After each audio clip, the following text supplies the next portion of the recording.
Hey everyone, Mr. Jonathan here with Virtually BGCMC. Welcome back to another chess basics video where we're going to learn about the final piece we need to learn about, and also the most important, that would be the king. So buckle up and let's dive in. Okay, so first off, we're going to learn how the king moves. And the way the king moves is one space in any direction. So from here, it could move to this space here if you wanted. Then one over there, and one there, and one there. That is how the king moves. Now we're going to get into a special move called the castle. This is when the king and the rook are going to be linked. And for this to happen, the king cannot have moved yet. So what you do is when you have an opening like this, is the king can move over 2 spaces and the rook jumps over to the other side of this. Now this is important if you want to protect your king. So most of the time you want to do this move, but not every time. It depends on your game, okay?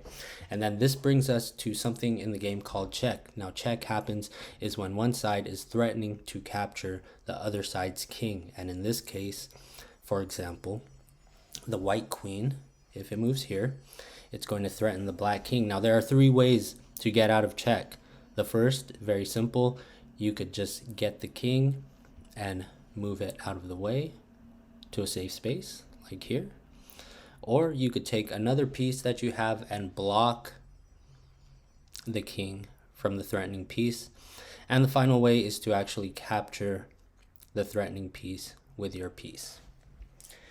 And then finally, we come to what we call checkmate. And checkmate is how we win the game.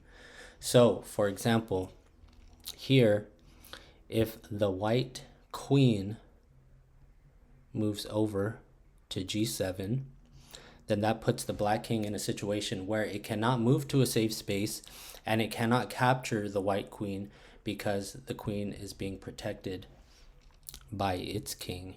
So the king cannot move to this space or that space or take the queen.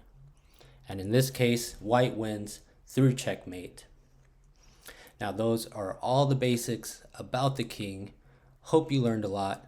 Hope you enjoy playing, and we'll catch you on the next video. Bye everyone.